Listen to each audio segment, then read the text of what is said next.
Thank you. It's very nice to be here with you. Well, that's actually a tough way to start. I think I can speak for all of us that, Dad, you're going to listen to this, and we miss you. We wish you were here, and we're praying for a miracle. I'm sad that he's not here, and I've needed some grace. And my wife is here, and my daughter, and that represents the grace of God at a time I've needed it. And thank you, Ron, for making that happen. Okay, what are we going to do? Navigating relationships. That's essentially what life is all about. Trying to find our way through the many different relationships out there. And what I want to do is I want to talk to you about the indispensable relationships, the essential relationships, the bottom line relationships, the relationships that you shouldn't and couldn't, just can't live without. Everybody must have these relationships in your life. And there are three relationships that I think are essential. If the clicker works. It doesn't work. Oh, here we are. The three are healing relationships, mutual relationships, and serving relationships. These are three distinct kinds of relationships, three categories of relationships. And I think these are the essential relationships that everybody must have. Why are they so important? They're important because they bring about wholeness, godly community, and a life of effective ministry. When you have healing relationships in your life, you're working on developing wholeness, integration, health, integrity. When you have mutual relationships in your life, you're developing that close circle of intimate loved ones that are traveling with you through life. They're supporting you, loving you as you are supporting and loving them. That's community. That's companionship. When you have serving relationships in your life, you're serving people, you're benefiting them, you're empowering them, you're responding to needs, and you're facilitating growth and development. That's ministry. So I think if you can put these three kinds of relationships in your life, you will be on the path to wholeness, community, and a life of effective ministry. And I'm going to assume that's what we all want here. That's what we all want. So this box is pretty much empty right now, but by the time we're done with each other on Wednesday morning, the box will be filled in. You will know the purpose and your role in each of these relationships. We're going to make this practical, nuts and bolts kind of thing. So healing relationships. This morning we'll talk about healing relationships. This evening we'll talk about mutual relationships. And then tomorrow morning we'll talk about serving relationships. So we'll have about an hour for each category. Question. If you want wholeness and integrity in your life, what kind of relationship do you need to have to bring that about? And what are the specific things you need in that relationship to bring about that health and that wholeness and that godliness? Those are the two questions I want to tackle with you this morning. What kind of relationship do you need to have, and what are the specific things you need in that relationship to bring about the wholeness that we're looking for? The kind of relationship. We predominantly grow and heal in an asymmetrical relationship. This is a symmetrical relationship. An asymmetrical relationship, that's like a parent-child, mentor-mentee, supervisor-supervisee, teacher-student. This is the configuration of growth. And by asymmetrical, I mean it's a kind of relationship where you go into it and your role is simple. All you do is receive. You open up your heart and you let the other person pour into it. And you're just taking in the good stuff. And the other person is building you up, lifting you up. That's all you're doing. That's your only role. And you're not to give anything in return, right? As soon as you start giving and receiving, you've gone from an asymmetrical relationship to a symmetrical one. There's giving and receiving. That's mutual. For healing to happen, you have to have an asymmetrical relationship. Now, as I talk about this, Ron mentioned this last night. I want you to think of somebody you can have this kind of relationship with. Now, now this is my opinion. I think you only need one and no more than two people in this category of relationships. You only need one or two healing relationships. And you really don't need more than two. And the reason why is because what will happen is this person will have a part of your heart, that person will have a part of your heart, this person will have a part of your heart, and nobody will have all of your heart. And that thins out the healing intimacy. And the way to increase the healing intimacy is to narrow the amount of people you turn to. And that forces you to bring all of your heart and all of your person to that one person. And that intensifies the healing intimacy, right? So You only need one, no more than two. And here's the deal. It can't be a spouse, right? It can't be your spouse because that's more of a mutual relationship. That's a partnership. If you're single, it can't be somebody you're dating, right? Because that's more of a partnership and mutual relationship. It can't be a really good friend because that's more of a partnership and mutual relationship. And likely, it can't be somebody in your congregation because chances are you're serving them. And it gets awkward when you ask somebody you're serving to serve you, right? So this kind of healing relationship is distinct, it's unique from the other kinds of relationships in your life. It can be like a coach, like Pastor Ron was talking about, a therapist, a counselor, it can be a monk, it can be a priest, it can be somebody with wisdom and insight. It's just somebody that you can go to and just open up your heart and let them pour into it. And that's the kind of relationship you need. Now we're going to do the bulk of our heavy lifting in terms of the specific things you need in the relationship. There are 4 things you need. You need to be able to go into this asymmetrical relationship and take a position of need and vulnerability. You need to be able to experience acceptance and empathy and a high dose of reality. And those are the 4 things I want to talk to you about. Those are the 4 things. Need. We're going to look at a big picture view of need, and then we're going to zoom in on healing relationship. We do not and cannot flourish in isolation. We are relational beings. That means we grow and thrive in relationships. And when life gets really big and we are confronted with how small we are, that is the moment that we need to know that we're not alone. That is the moment that we need to know we're loved and that we're supported. Our relationships provide us with a place where we can find safety and comfort. Just hours before the cross, Jesus, he not only turned to his heavenly Father, but he also turned to his closest earthly companions, Peter, James, and John. Our relationships provide us with a safe haven. They also provide us with a sense of security and confidence. When you have people who kind of say to you, hey, I've got your back. This is what God has called you to do. Go for it. Take that risk. Try something new. When you have people, and they say, no matter what, I will pick you up, I will support you no matter what. When you have those kind of people in your life, you feel more confident to take risks, to try new things, to tackle giants. So our relationships provide us with a safe haven and a secure base to launch into life. Now, what draws any 2 people together? If you stick 2 people in the same room and they occupy the same space for a long enough period of time, they will develop a bond. And that bond will be either positive or negative. But nevertheless, it's a bond. Why do we do that?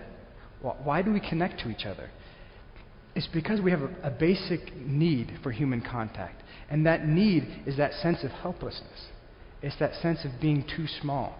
It's that sense of being inadequate and insufficient. And that experience inside forces us to reach outside of ourselves and to reach for somebody, to reach for God, to reach for others. We are not self-sustaining. We draw life from the outside in. We draw life from God. We draw life from each other. And we cannot nourish ourselves any more than a plant can provide its own soil or its own sunlight. The plant must be rooted in the ground, and it must have access to the sun. And we must be rooted in God, and we must be rooted in each other. And when we are, we draw life, and we draw nourishment. We are not self-sustaining. Now, we need each other. That's the bottom line. Now, if I stopped there, it would sound like a nice ideology, a nice worldview, a nice philosophy. But that's not what I'm talking about. I'm not talking about ideas. I'm talking about a reality. Here's the evidence that this is a reality. When people are disconnected from others, when they're in isolation, they suffer real consequences, real physical and emotional consequences. People who are isolated from others, disconnected out of relationship, they are 2 times more likely to suffer a heart attack and stroke. That isolation, emotional and relational isolation, is in fact more dangerous to your health than smoking or lack of exercise. That's what the data shows. So your relationships have a real physical impact on your well-being physically.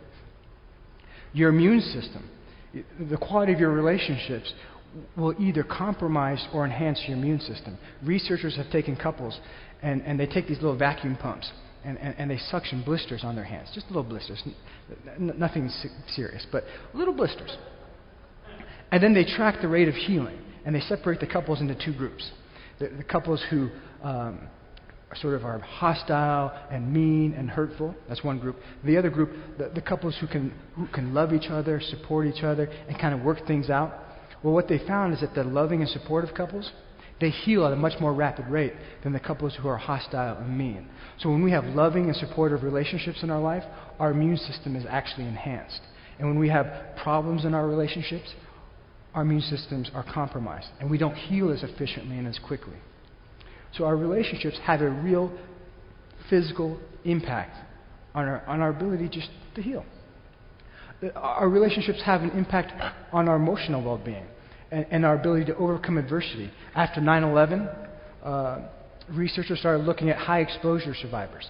Those are the people who were in the World Trade Center or just outside the World Trade Center. And what they found is some of these survivors developed post-traumatic stress disorder, but some of them didn't. And so the question is, why did some develop PTSD and why did some not develop it? So they started to dig around and try to figure out what was going on. And what they found is that the survivors who had loving and supportive relationships that they could turn to, those survivors did not develop PTSD. And in fact, they showed signs of growth. And they called it post-traumatic growth. That when we have loving and supportive relationships, we not only overcome adversity, but we can grow in spite of the adversity. But when we don't have loving and supportive relationships we can turn to, we are overcome by adversity, and we start to become symptomatic and sick. That's how important relationships are. The prison system has known about our need for relationships for a long time. They call it solitary confinement. They leverage the basic need for human contact to modify behavior. What solitary confinement is, you just deprive somebody of human contact, and you stick them in a hole where they're isolated, and you stick them in a need state, and that becomes so painful that the person will do whatever they can to get out of it. They'll modify their behavior to get out of the loneliness and the isolation. They're leveraging our basic need for human contact. Soul murder, it's a concept to describe how you break somebody on the inside, how you destroy them. We know how to psychologically and emotionally destroy a person. We discovered it through experiments in concentration camps and in prisons. And all you have to do, it's very simple. We are amazingly fragile. We are much, much more fragile than we'd like to admit to ourselves. And all you have to do, the first thing, you just deprive that person of relationships. You make them feel like they're completely alone in the world, that nobody's thinking about them, nobody cares about them, nobody's coming for them, that they are completely alone. And then you take that isolation and you alternate it with humiliating and threatening experiences. You maybe strip them naked and you make them do shameful things. Then you scare them to death. And that combination of isolation, humiliation, and fear will break somebody on the inside. And the reason why it'll break somebody is because we are designed to be in relationships with other people where we are loved and we are supported and we're experiencing truth and feedback and wisdom. And when we don't have that, we fall apart on the inside. We fall apart. We break. So the bottom line, this is not just an ideology. This is, in fact, a reality. But there's a catch to this. There's always a catch. There's always a catch. Here's a scripture verse. My sacrifice, O God, is a broken spirit and a broken and contrite heart that you, God, will not despise. I love this verse. I think brokenness is an important part of our walk. And this verse suggests that there's something operating in us. There's something functioning in us that needs to be broken, that needs to be damaged, that needs to be bruised. And what is that? What is it in our heart that needs to be broken? Now, there might be many things, but I think there's at least one. That inside of us all, inside of you, inside of me, inside of us, there is a resistance to needing and depending on others. We resist being needy and vulnerable. We resist needing and depending on God. We resist needing and depending on others. You pastors and theologians, you call this alienation. As a psychologist, we call this, when you resist needing and depending on others, you pull away from the relationship and you move into a state of alienation. That's what I'm talking about. We resist needing and depending on others. Now, Kelly, she has a big heart. She's very loving, she's caring, she's supportive. It's like all the wet puppy dogs are on her porch. That's how loving she is. She has a huge heart, but she doesn't let anybody inside of it. And anytime somebody wants to love or support her, she says no. And so when her mother died, her sister died, and she was inflicted with a life-threatening disease, she rejected everybody's attempts to help her. And what she would say is, hey, other people have it much worse off than I do. I don't have anything to complain about. I have nothing to complain about. And what she would use is other people's pain to invalidate her own pain. And she would use other people's needs to invalidate her own needs. And she appeared self-sacrificing. She appeared like she was sacrificing her support so that support would be available to other people who were more worthy of it, who were in more pain than she was in. But that self-sacrificing behavior is nothing more than resistance to needing and depending on others. Is resistance to receiving help. Because true self-sacrifice brings about something good in another person's life. And her self-sacrifice wasn't bringing about anything good in anybody's life. And in fact, it was preventing the good from coming into her life. It was preventing people from loving and supporting her and encouraging her. So she had to let go of that sort of self-sacrificing behavior, face her discomfort with needing people, and to begin trusting people. And the point of that is that this resistance to needing and depending on people can be camouflaged in very spiritual-looking ways. It can. Like being self-sacrificing, like having strong faith and having it all together. But when you crack open that behavior and look inside, it's nothing more than resistance to needing and depending on others. It's resistance to taking in help and the good stuff in life. Fear motivates this resistance to need and dependency. There was a man who was driving on an old country road in the middle of the night. And as he was driving, he ran over a nail, popped his tire. He pulls over, gets out of his car, looks at the tire, kicks it in frustration, then goes into his trunk to get the jack out. He's going to fix the tire. But he realizes the jack's not in the trunk. He forgot to put it back the last time he used it. So now there's a moment of panic and helplessness because he's on an old country road in the middle of the night, nobody's around. He looks off into the distance and he sees an old farmhouse, and there's a light on. Moment of hope, right? So that's hope. So he starts walking over to the farmhouse.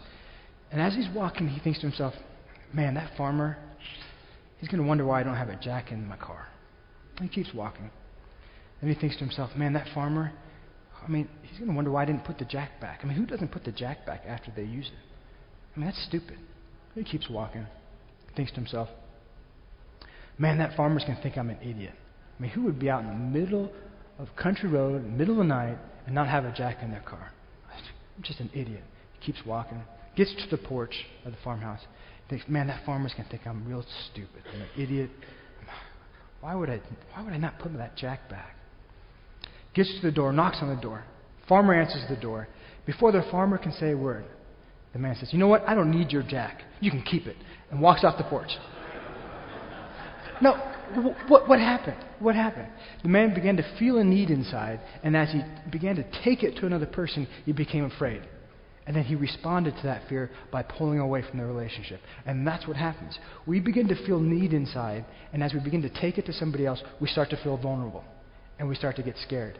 They could hurt us. They could disappoint us. They can let us down. They could criticize us. And then we respond to that fear by pulling away from the relationship. And then fear fuels that resistance to contact. So fear is a powerful motivator. Need and dependency are good for adult relationships. There's an idea out there that only children need and depend on others. And then as an adult, you're supposed to grow out of that. That idea is rubbish. It's rubbish. That's not true. Need and dependency are good for adult relationships. Now, I'm going to push on this concept a little bit, and I might make you throw up. I know when I was first embracing this idea of need and dependency, I wanted to throw up. But I can stomach it now, and if I can stomach it, you can stomach it. I know it. I don't think it's possible to need or depend on somebody too much. There is no such thing as being too needy and too dependent. No, wait a second, Sundar. Wait just a second. Are you trying to tell me that the people who are clingy and smothering and possessive and controlling and jealous, are you trying to tell me that they're not too needy or dependent? Are you really trying to tell me that? You guys ask good questions. Ask good questions. It's very smart. But that question gives me a chance to clarify something. Need and dependency are always good for a relationship. But fear Fear is always bad. Always bad. And when you have the fear of rejection, the fear of abandonment, the fear of being unloved, the fear of being unwanted, the fear of being left, the fear of being betrayed, you will respond to those fears by becoming possessive, controlling, smothering, jealous, enmeshed. Those behaviors are a response to fear. They're not a response to need and dependency. Need and dependency draw you into the relationship. Fear will make you dysfunctional. We oftentimes blame need and dependency for what fear is doing. Need and dependency are good. It's just another way of resisting need and dependency when we blame it on fear. Okay.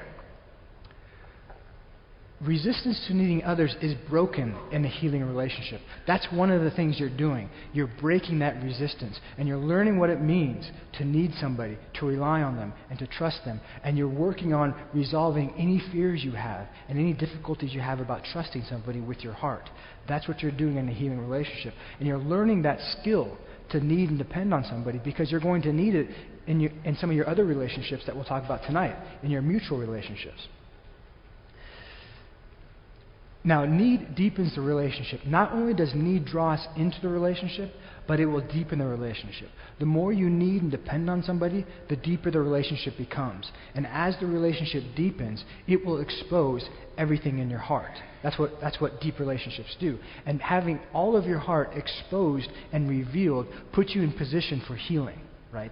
That's why we have to be able to walk into this healing relationship and really need and depend on the person. Now, expressing need is the way you bring others into your struggles. That's all it is. It's your way of just letting somebody into the difficult areas of your life. It's your way of just saying, hey, I need help in this area. Hey, my marriage is struggling. I don't know what to do. I need some guidance. It's your way of saying, hey, I'm feeling insecure about this part of my ministry. I just need some reassurance. Or I'm worried about this, that, or the other. I just need some support. Or I'm sad because I just lost something important to me. It's your way of bringing somebody into your heart and bringing them into your struggles. That's what it means to need somebody. You're sharing your life with them, and you're giving them your heart. And when you give somebody your heart, the next thing you need is you need to know that that person in this asymmetrical relationship will take your heart and receive it with gentleness. And that's what it means to be accepted. Acceptance just means to be received. And when somebody takes your heart and they receive it, fully receive it with gentleness, that's the experience of acceptance. Now, the fear of rejection is a shared human experience. We all fear rejection. You, me, all of us. And it's okay to fear rejection. It's okay. So why do we fear rejection? Why is that a shared human experience? We fear rejection because we profoundly need acceptance. That's why we fear rejection, because we profoundly need acceptance. If we didn't need acceptance so deeply, rejection wouldn't matter, and it certainly wouldn't be something we were scared of. So this fear of rejection is just the other side of our need for acceptance. And when we are deeply accepted inside, that fear of rejection just drops of its own weight. It drops of its own weight. We need acceptance. Now, we need to know that we are accepted, wanted, and welcomed. In my training, I had to do a year-long experience with infant observation. I had to watch an infant, and I had to watch an infant and his mother. And I had to watch the interaction and how they bonded and how they kind of moved towards each other, moved away from each other. Because all that occurred without language. And so we had to figure out, how did humans bond before there were words, before they could exchange words? And I discovered something about an infant. An infant can see an object most clearly when that object is about 10 inches from their face. So their vision is sort of, it's fuzzy, fuzzy, fuzzy, clear, fuzzy, fuzzy, fuzzy, fuzzy, clear, fuzzy, fuzzy. So when the object is about 10 inches from the face of the infant can see it most clearly. Now that finding in isolation is meaningless. I mean, who cares, right? It's really irrelevant. But when you stick that finding into a context, that finding becomes remarkable. And here's the context. When you're holding an infant and you bring that infant close to you, and you embrace that infant, and you bring it to your heart and to your chest, and you snuggle it in, what do you think the distance is between that infant's face and your face? It's approximately 10 inches. It's as though God's designed it so that when you come into this world, you will be held by another person. You will be embraced by another person. You will be brought in close. And the only thing you can see clearly is the face of the person holding you. That's the only thing God wants you to see. Everything else is fuzzy. And all He wants you to see is the face of the person holding you. And this is what He wants you to see on that face. He wants you to see, welcome to this world. You belong to me. I want you, and you're wanted. You're okay with me. I'm not going anywhere. And when an infant feels that, it calms down, it relaxes, and he or she feels like, I'm home. I'm home. That need never goes away. When we give our heart to somebody, we need to know that they will hold it, they will embrace it, and when we look into their face, we need to know that we are wanted, that we are welcomed, and we are okay just the way we are and not how we ought to be. And when we experience that, we calm down, we relax, and we feel like we're home. That's what happens. Accept one another just as Christ accepted you in order to bring praise to God. See, Christ accepts us. And when we're with Him, we can calm down, we can relax, and we can feel like we're at home. That's what acceptance does to us. Why is acceptance so important to this healing and wholeness? Why is it so important? What's the big deal? When the heart is not accepted, we withdraw and enter isolation. And what that means is anytime you bring a part of your heart to another person, maybe it's a thought, maybe it's a feeling, maybe it's insecurity, maybe it's a dream, maybe it's a vision, a goal. Anytime you bring a part of your heart to another person, if that person rejects you, withdraws from you, ignores you, turns away from you, what do you think happens to that part of your heart? What do you think happens? I'll tell you what happens. That part of your heart will withdraw from the relationship and get buried deep down inside of you, and it will be experienced as though it's bad and unloved. That's what will happen. You will withdraw, and you will cover that up, and that part of you will feel bad and unloved. Now here's the deal. The moment you withdraw from the relationship, that moment becomes a critical moment, a key moment, a pivotal moment. That moment is the moment that isolation enters your heart and enters your experience. The moment you pull away from a relationship is the moment isolation enters your experience. And I would like to suggest to you that isolation is tantamount to darkness. Isolation is darkness. When you are isolated from God and His body, you are in darkness. You are in darkness. And darkness gives life to some very destructive things. How am I doing on time? Am I okay? Okay. The little stars mean I have to give you an example. That's why I wanted to find out if I should give you an example or not. Okay, so isolation gives life to secrecy, right? That's a secret needs isolation to exist. So you have this public part of you, right? And then you have this hidden part of you, this secret part of you. It's part of you that's unknown. You're not talking about it with anybody, right? So it's outside of relationship. That's what a secret needs, is isolation to exist. And secrets destroy relationships. John, he is this guy that has sort of the Midas touch. Everything he touches, everything he does, turns to gold. In university, he was a great student, great athlete. Everybody liked to be around him. He married a wonderful woman, got a great job, moved up the ladder, big house, living the American dream. But there was something about John that nobody knew about. There's something about him that he hid. That he felt insecure, he felt inadequate, and he doubted everybody's love for him. And he was convinced that if he was no longer successful, people really wouldn't want to be around him. And that insecurity, that doubt, that sense of inferiority became a source of shame and embarrassment to him. And he didn't want anybody to know that. So he didn't talk to anybody about that. And that part of his heart became a source of isolation because he never shared it with anybody. And what he found was that when a woman would pay attention to him, maybe hit on him, it gave him a boost. And it counteracted and neutralized that sense of feeling insecure and inadequate and inferior. And he went down that path, and he developed an affair and another affair. And the problem is, sex never heals brokenness. It can't. That's not how you heal brokenness. And he eventually got caught, and there was a long, long, painful healing process for he and his wife. Very painful. And he had to figure out what that affair meant about his heart, but more importantly, before his wife could really trust him again and feel safe, she had to know that he could take the parts of his heart that were in darkness, that were isolated, the insecurity, the inferior. She had to know that he could take those parts of him and bring them out into the light of relationship. That he could begin talking about those parts of himself with his wife and with a few other close friends, men.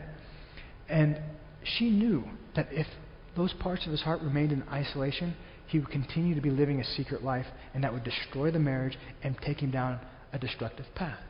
Isolation gives life to secrets and a secret life, and secrets destroy relationships. This darkness, this isolation, also gives life to a fear of condemnation. When we are disconnected from people, we start to doubt their love for us. And the tragedy is we start to doubt God's grace as well. I mean, the only way to really know it is to be in a relationship with Him. And if we start to pull away from Him and His body, we don't have no way of experiencing it. We start to doubt it. And this fear of condemnation just reinforces the secrets. We're like, nobody can know this about me, because if they do, they might condemn me and punish me, and the reaction might be violent. And so then we cling to the secrecy. We cling to it because it protects us from the punishment and condemnation that we're afraid of. And then we get stuck in this prison of darkness. And it traps us. Last thing, self-centeredness. Isolation gives life to self-centeredness. So we all of a sudden start doing very destructive things. Destroy our calling, destroy our ministry, destroy our family. And we don't even think about it because we're so self-absorbed and we're thinking about ourselves. And we'll do terribly destructive things. And all this is because we've pulled away from relationship. And we're in isolation. And the only way to overcome this kind of isolation and darkness is through confession. That's intimate self-disclosure, where you're taking the parts of your heart that were in darkness and you're bringing it into the light of relationship. You're beginning to share it with other people. That's what confession is. And in a healing relationship, confession is foundational. That's what you're doing. You're confessing what's in your heart, and you're confessing your real self, and you're bringing your real self into the relationship. And it's never easy to bring the real self into the relationship. And the reason why is because when you bring the real self into the relationship, you're not just bringing your strengths and your talents and your gifts, but you're also bringing your failures, your insecurities, the things about yourself that you don't like, the things you're embarrassed about. And that's never easy. And that's why you need to know that the person on the other side of you will receive you just the way you are and not how you ought to be. And when you're confident that that will happen, you can bring the real self into the relationship and you can have real healing. Healing and wholeness requires all of the heart, and it requires the real heart. And the only way to the real heart is through whatever lies within it, whether it's good or bad. And when we know we're accepted, we can bring the real heart into the relationship and experience real healing. Therefore, confess your sins to each other and pray for each other so that you may be healed. Confession is an important part of the healing experience, and it's an important part of a healing relationship. Empathy. Empathy is the way we establish a heart-to-heart relationship with somebody. It's a heart-to-heart connection. Not a head-to-head one, but a heart-to-heart connection. The reason why we need empathy is because there are certain experiences that disconnect us from others. Experiences like pain, hurt, and failure. They disconnect us from other people. When we're hurt, we will pull away from the relationship, lick our wounds, protect ourselves. When we fail, we'll feel embarrassed and ashamed, and we want to hide. We want to pull away. And what empathy... So all of a sudden we're in this dark room all by ourselves with the pain, with the failure. And what empathy does, it creates a bridge from the other person's experience so they can walk from their experience into your experience and into that dark room and turn on the light and say, hey, I'm here. You're not alone. I'm right beside you. That's what empathy does. And when we feel understood, we feel loved and we feel less alone. Jackie and her husband have been trying to have children for about 15 years, and they couldn't. They tried all the medical protocols, and nothing worked. And they gave up on having children. And Jackie was telling us the story, and she said around 10 o'clock every night, her mind would start to race, and she'd start to ruminate and obsess about how she was never going to be a mother, how she was never going to hold that child, how she was never going to watch that child grow up. And she would be filled with sadness, anxiety, anger, disappointment, and that would make her restless and on edge, and she couldn't sleep. And what was interesting is what she told us that she did. I mean, it was a very creative solution. And what she said is around 9 o'clock, an hour before her mind would take off on her, she would intentionally slow down, and she would just open up with her husband and just talk about the grief and the anger and the sadness. And for that hour, she would just take in understanding and listening. And if her husband wasn't available, she would call a good friend. She would just take in just an hour of understanding. And you know what happened? By 10 o'clock, her mind was eased, and it wasn't racing on her. The empathy didn't take away the pain, but it made the pain more bearable. And that's what empathy does. It makes unbearable pain more bearable because we know we're not alone. Because we know we're not alone. It strengthens us. It strengthens us. And we need it in a healing relationship. We do not have a high priest who is unable to empathize with our weaknesses. Other translation says humanity. You guys probably can clarify. I don't know why there's so many negatives in this verse. I don't know why. But let's just take out the negatives. We have a high priest who is able to empathize with our humanity, with our weaknesses, right? We have a God who will walk into any dark room you're in, and he'll turn on the light. And he'll say, hey, I'm with you. You're not alone. And that will strengthen you. And that will make the pain more bearable. It won't necessarily take away the pain. Sometimes it does, sometimes it doesn't. But it will strengthen you. Listening is not just about hearing words, but it's about knowing the heart. You haven't listened to somebody until you know what's moving their heart. And when somebody knows what's moving your heart, you feel loved, you feel strengthened. That's what it's about. Okay, so we talked about moving into this asymmetrical relationship where you're opening up your heart and somebody else is pouring into it. You're taking a position of need and vulnerability. You're experiencing acceptance and empathy. And the last thing that you need is reality. Now, when we think of reality, we tend to think of external reality or objective reality. What I want to talk to you about is internal reality, your innermost being. The purposes of a person's heart are deep waters, but one who has insight draws them out. This is a picture of an interaction. You and another person with wisdom and insight. And that person with wisdom and insight is helping you draw out your heart. And what does it mean to draw out your heart? It means to comprehend it, to examine it, to understand it, to know it. And that's essential in a healing relationship. Why is it important? It's important because the state of your heart influences the choices you make. It influences your ability to love others and to be loved. My wife's giving me the 10-minute mark. Okay, so I'm going to start wrapping up. I said I was a psychologist, not a preacher, so I could end on time, but look at I'm starting to go long. Okay. The state of your heart influences your ability to perform at work, the kind of ministry you have. And if you have a problem in any area of your life, whether it's your love life, your work life, or your ministry life, if you have a problem in any of those areas, it's likely due to an issue in your heart that you need to draw out, understand, own, deal with it, learn from it, and grow. And that's why it's important to know what's in your heart. Now, being ignorant of what's in your heart will cause you problems. If you devote yourself to not knowing what's inside your heart, I guarantee you, you will put yourself in difficult situations. I guarantee you. Peter, he started having panic attacks in the evenings and on weekends. He would lay down to go to bed, put his head on the pillow, and start to relax. And just to start let go and let down. And he'd just be about to fall asleep. Panic attack. He became afraid that he was going to stop breathing and die. And he had no idea what was going on in his heart that was causing him so much panic. He was completely ignorant of it. So he did what the scripture said. He found somebody with wisdom to help him draw out what was in his heart, he was struggling with, what was causing the panic. And as he started drawing out his heart, the first thing he realized is he was too alone. He didn't have much of a relational life. He was single. He didn't have any friends. The only interaction he had with others was at work. And when he left work in the evenings, he was alone. and he'd have panic attacks. On the weekends, he'd almost talk to nobody, no interaction with any human being. Maybe the guy at the grocery store checking him out or putting his stuff in the bags. But he would be alone on the weekends, and he'd have panic attacks. And then he started drawing out his heart even more.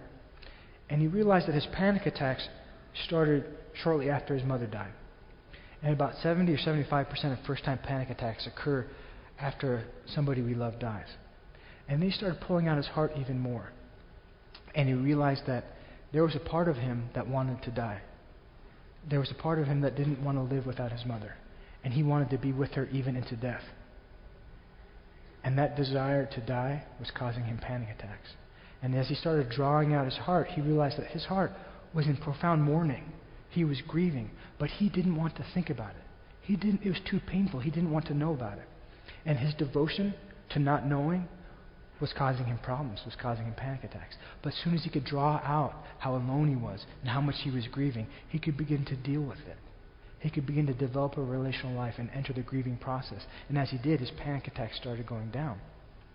We must not devote ourselves to ignorance. The deep calls the deep. I like this one. Have you ever noticed that when you're with somebody who has got depth and you kind of have a conversation with them and you interact with them and then you leave, you feel like a deeper person? Their depth rubs off on you. That's because the deep calls the deep. This person in this asymmetrical relationship has depth to them, and they'll help you become a deeper person. Understanding our hearts can help us solve life problems. When Peter could understand how alone his heart was and how much he was mourning, he could begin to deal with the problems of his panic attacks. That's why it's important for us to know our hearts. Now, knowing the heart involves embracing painful realities. Here's the deal. Sometimes the truth is more painful than our problems. Sometimes the truth is more painful than our problems. So we would prefer to live with the problems than know the truth. Right? That's a problem. Sometimes we'd prefer to live with our marital issues, our marital problems, because we don't want to actually think about the truth that we might be selfish and defensive. That's too embarrassing. That's kind of ugly. So we would rather just blame somebody else, blame our spouse, blame circumstances, than actually deal with the real issue. Or maybe we're a control freak and we're really controlling in our family, with our children, or in our ministry, and it's causing problems. But we'd prefer to live with those problems than really know the truth about who we are, that we get anxious when we're not in control, and we feel helpless, and we have a hard time trusting people. That we don't want to know, so we would prefer to live with the problems. But we must put the truth above pleasure. We must put the truth above everything else, because even if it's painful, because it's the truth that will set us free from the problems. Self-criticism prevents self-understanding. So when you're drawing out your heart, and you're pulling it out, and you're coming to understand it, you will likely find some ugly things. The heart is deceitful and wicked. Who could know it? And as you're pulling it out, you might begin to say, oh, I shouldn't feel this, I should feel that, I shouldn't think this, I should think that, I shouldn't do this, I should do that. And all of a sudden you're under an avalanche of shoulds. Right? And it's not that shoulds are bad, but when you use shoulds in the service of criticizing yourself, condemning yourself, reprimanding yourself, you will shut out the drawing process. You'll shut it completely down. And when you're operating with that kind of self-criticism, it's likely just a sign that you need more grace. You need more love. You need more acceptance. You need more empathy. And those things soften the self-condemnation so that you can get to the heart of the matter and start dealing with the real issues. Okay, basic principles, and then we'll wrap it up. Like I said, in my opinion, I think we need one, no more than two healing relationships. We already talked about that. Protect privacy. What that means is don't meet at Starbucks. This is not a relationship that you have in public. You're talking about personal things. Meet with us confidentiality. Meet consistently with this person. Put it on your calendar. Protect that time. That consistency is really important because it will make that person a regular figure in your life, and you will come to rely on them and depend on them. That's what consistency does. It helps us build trust and closeness. The frequency of meeting with this person can vary. But I do suggest that when you're starting out the relationship, you meet frequently so you can build the bond. Maybe once a week or every other week. But as the relationship deepens, then maybe you can meet less frequently. But certainly, if you're in a crisis or when you're in a time of difficulty, you're going to want to meet with this person frequently for the extra support. Limit the meeting time to an hour. This doesn't have to be a marathon. I think you can get what you need in an hour, and it makes every second more valuable. And it makes it so that you won't waste time and you'll go right to the heart of the matter. FaceTime and Skype can work for some people. There's some people who can really connect electronically. And if that's you, then I think you can probably establish this kind of healing relationship. And particularly if you're somebody in a rural community where you don't have a lot of people you can turn to for this kind of relationship, then Skype and FaceTime can increase opportunities of people you can turn to. Okay, let's review. So in a healing relationship, the purpose is wholeness, it's integrity, it's health. And your role is just to receive, and that's all you're doing. You're opening up your heart, and you're letting somebody else pour into it. And you're taking a position of need and vulnerability, and you're working on breaking down any resistance you have to need and vulnerability. And you're working on resolving any fears you have about that. You're taking an acceptance so that you can bring the real self into the relationship and experience real healing. And you're downloading empathy so that you can be strengthened on the inside, so that you can bear the unbearable pain. And you're drawing out your heart so that you can grow and more effectively deal and resolve problems. That's a healing relationship. Now, this evening we'll talk about a mutual relationship and what that looks like. And we'll talk a little bit about how these relationships are connected. And then Wednesday we'll talk about serving relationships. Let me pray for you real quick. Lord, we thank you that you are a God of health, that you are a God of life, that you want us to be people who are whole. You've never intended us to be divided and in conflict with ourselves. I just pray that, as Pastor Ron was saying, that we would support each other in finding healing relationships, and that we would be people who are healthy and whole, that we would be a family that is healthy and whole, and that we would produce followers of you that are healthy and whole, and that they would have that kind of influence in their homes, at their work, in their neighborhoods, in their communities. And Lord, it starts with us. Help us take that first step, and let us encourage one another as we take that step. In your name, amen.